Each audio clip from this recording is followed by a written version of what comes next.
ஹரஹர நம பார்வதி பதையே ஹரஹர மகாதேவா.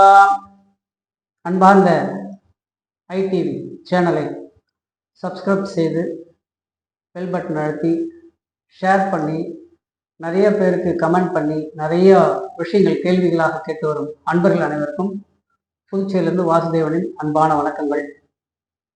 நிறைய விஷயங்கள் பார்த்துட்டே வரும், நிறைய சம்பந்தப்பட்ட கொஸ்டின்ஸ், அதில் முக்கியமான கேள்விகளுக்கெல்லாம் பதில் சொல்லிட்டே வரும்.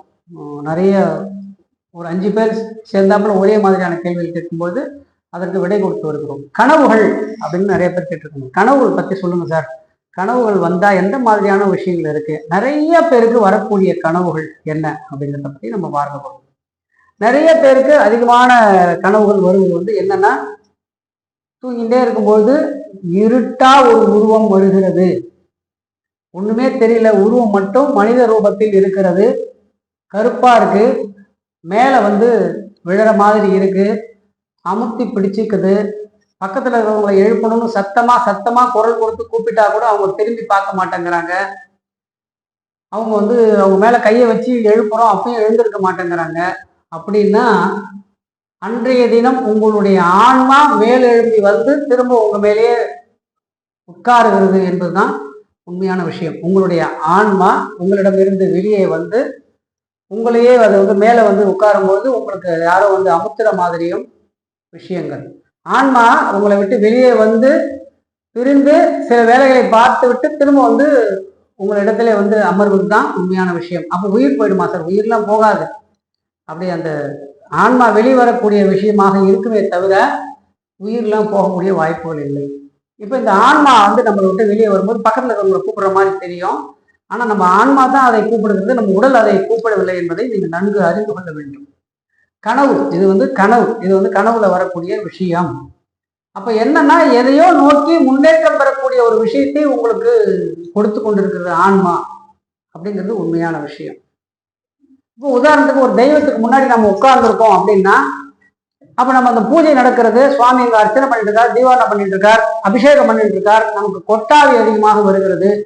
கொட்டாவினா அதிகமாக நம்மளுடைய ஆக்சிஜன் இல்லாத காரணத்தினால் நமக்கு வரக்கூடியது அப்படின்னு சயின்ஸ்ல சொல்றாங்க. ஆனா அங்கே இருக்கக்கூடிய தெய்வங்கள் உங்களிடத்துல ஏதோ சொல்ல வருகிறது என்பதுதான் உண்மையான விஷயம். இதுதான் உண்மையான விஷயம். அதிகமாக கொட்டாவி வருது, சுவாமிக்கு முன்னாடி உட்கார்ந்துட்டு இருக்கும்போது அதிகமாக கொட்டாவி வருது, இருப்பாங்க, தூங்காத மாதிரியே ஒரு பாவனை ஏற்படும்.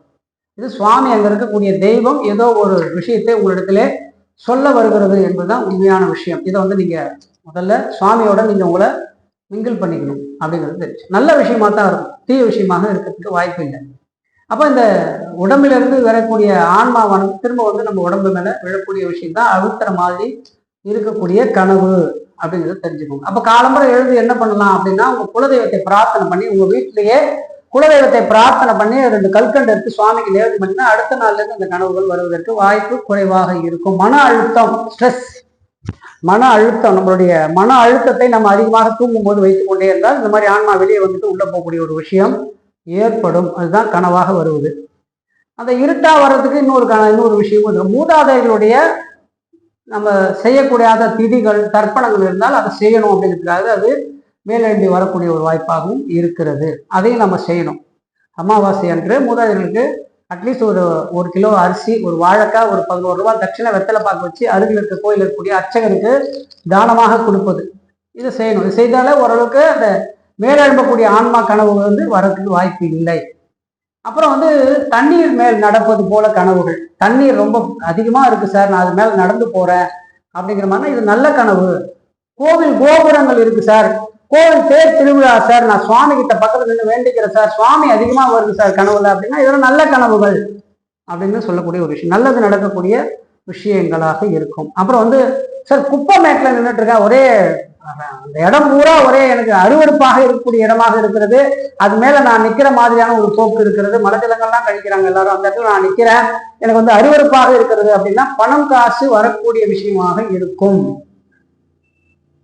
இந்த மாதிரி அழுக்கான இடத்துல நின்று கொண்டு இருப்பது, அழுக்கான இடத்துல குளிப்பது மாதிரி இது மாதிரியான கனவுகள்லாம் வந்தா பணம் காசு வரவுகள் அதிகமாக இருக்கக்கூடிய ஒரு வாய்ப்புகள் ஏற்படும். இது நல்ல கனவு. அதே மாதிரி மாமிசம் வெட்டுவதை போல கனவு காணணும். மாமிசத்துல பல மாமிசங்கள் இருக்கு. அதுல குறிப்பா வந்து இந்த கோட் என்று சொல்லக்கூடிய ஆடு, அது வெட்ட மாதிரி கனவுகள் வந்தா ரொம்ப நல்ல பலனை தரும். மீன், மாடு, பன்னி இதெல்லாம் வெட்டுற மாதிரி கனவுகள் வரக்கூடாது. வந்ததுன்னா ஆபத்துகளை ஏற்படுத்தும். விறகு சுமந்துட்டு ஏத்தாப்புல வர்றவங்க கனவு வந்தா நல்ல கனவு இல்லை அப்படிங்கிறத சொல்லிக்க விரும்புகிறேன். ஒற்றை பிராமணர்கள், பிராமணன் யாராவது ஏத்தாப்புல, கோவில் ஐயர் அடிக்கடி கனவுல வராது சார், ஏத்தாப்புல வர மாதிரி கோவில் ஐயர் வந்தா தப்பு இல்லை.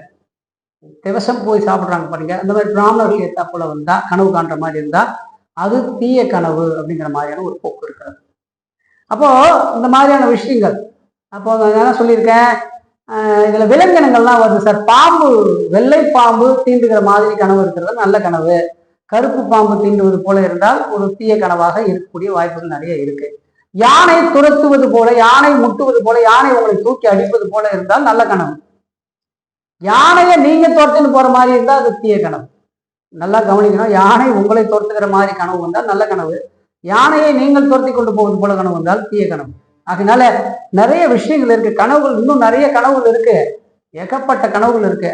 ஒன்னொன்னுக்கும் பலன்கள், எல்லாத்துக்குமே பலன்கள் உண்டு. கனவுகளுக்கு மிகப்பெரிய சப்ஜெக்ட், அது மிகப்பெரிய விஷயம். அதுல வந்து நிறைய விஷயங்கள் நம்ம வந்து பார்க்க இருக்கிறோம். கனவுகள் பத்தி நிறைய சொல்லிட்டே போகலாம். அப்போ நல்ல கனவுகள் எது, தீய கனவுகள் எது நம்மளே பிடிச்சி வச்சுக்கணும். அழகாக இருக்கிற மாதிரி, சுவாமி கும்பிட்ற மாதிரி இருக்கிற கனவுலாம் நல்ல கனவுன்னு சொல்லிட்டேன். தேர் திருவிழா, கும்பாபிஷேகம் பார்ப்பது, இந்த மாதிரி கனவுகள் எல்லாம் நல்ல கனவுகள் அப்படின்றது தெரிஞ்சுக்கிறோம். நம்ம அடிக்கடி நிறைய விஷயங்களை பார்ப்போம். கனவுகளை பற்றி ஓரளவுக்கு தெரிஞ்சுருந்தீங்க. கனவுகளை பற்றி கொஸ்டின்ஸ் இருந்தால் நிறைய கேளுங்க. ஐடிவியை சப்ஸ்கிரைப் பண்ணுங்க, பெல் பட்டன் அழுத்துங்க, ஷேர் பண்ணுங்க, கமெண்ட் பண்ணுங்க. கொஸ்டின், கேள்விகளை நிறைய கேளுங்க. உங்க கேள்விகள் இருந்தால் உங்களுக்கு பதில் அடுத்தடுத்த வாரங்கள் நம்ம உட்கார்ந்து பேச போற விஷயங்கள் நீங்க தொடுக்கிற கேள்விகள் தான். இந்த விஷயத்த எல்லாரும் பாருங்க, நல்லது நடக்கும், நல்லதே நடக்கும். ஹரஹர நம பார்வதி பதையே, ஹரஹர மகாதேவா. புதுச்சேரியிலிருந்து வாசுதேவன்.